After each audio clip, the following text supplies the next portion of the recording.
Let's see if we can't get into some of these philosophies that create Floyd Flake.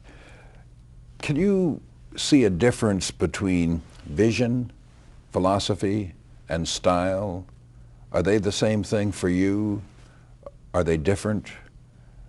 How do these... No, they're not different. I see vision as being able to kind of look and see things that are not as though they are, to dare to believe that whatever is out there, I may not be able to see it in the reality of the now, but there's something out there that I know I have not been able to do.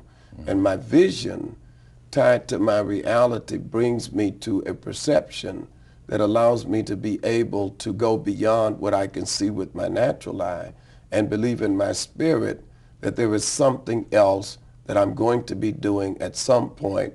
Don't know what it is, don't know when it's coming, but I believe that for me, I identify vision as understanding that every season in your life is a season of preparation for something else. So just as in nature, there's a season for planting, there's a season for nurturing, there's a season for harvesting, and a season for rest. I believe that those are the elements that define how one ultimately is able to bring reality to vision. Philosophy, on the other hand, for me, is thinking through the process of making things happen. And so the process has to do with learning how to analyze not merely that which defines you as you are at a certain stage, but also trying to give definition to what you want to be at other stages in your life. So my philosophy is rooted in, one, the grounding of a historical background that comes up out of segregation. But my vision is that life is more than that. Therefore, whatever I am philosophically is not limited to whatever boxes people seem to construct and think I ought to be in, but rather an understanding that my philosophy has exploded in such ways in order to have connection to my vision that I cannot be boxed in. Therefore, whether it's politics or whether it is education or anything else, I don't see myself limited to having to accept one idea, because life is continually changing. And because life continually changes, I want to always be aware of how that change impacts my life. And I get beyond the limitation of philosophy and deal with the reality that with vision there is no limitation.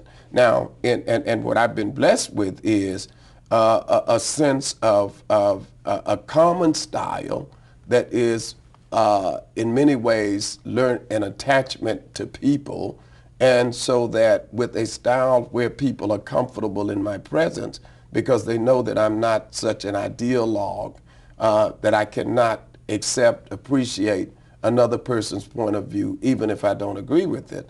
And so people find a level of comfort in that. So the style is always to say, I understand where you are, this is where I am, but I think we have some common ground. I'm always looking for common ground. And how do these work together, vision, philosophy, style, for you? How do these come together for you?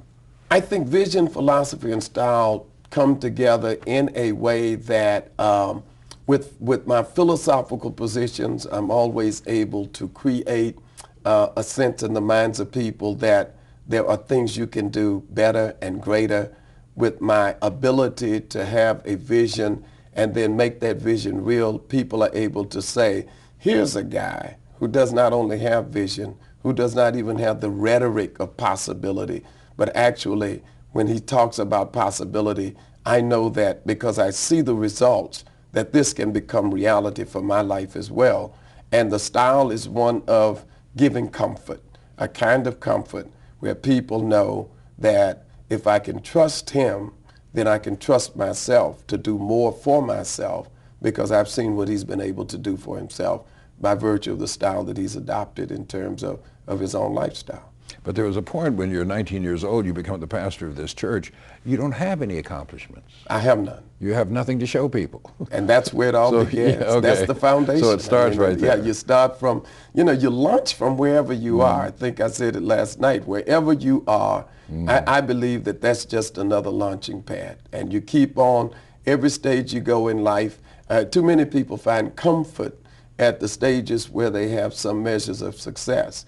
I'm never comfortable with measures of success because I think there's still so much I need to be doing, so that I know that I'm put on this pad to accomplish certain things, but after this launch, I'm ready to go on to the next launch. And sometimes that takes longer than others, which is why it was easy for me to spend 11 years in Congress, because when I ran for the office, I said I will be here 10 to 12 years. At the end of the 11th year, I resigned, and nobody thought that that could be, because most folk don't leave what my father-in-law would call a good federal job. And but my reality was that I cannot accomplish all that I want to do locked up in a schedule that I don't control, in an environment that is ever changing and is becoming more hostile. But I can do more being free, and I've been able to do that over the last 4 years.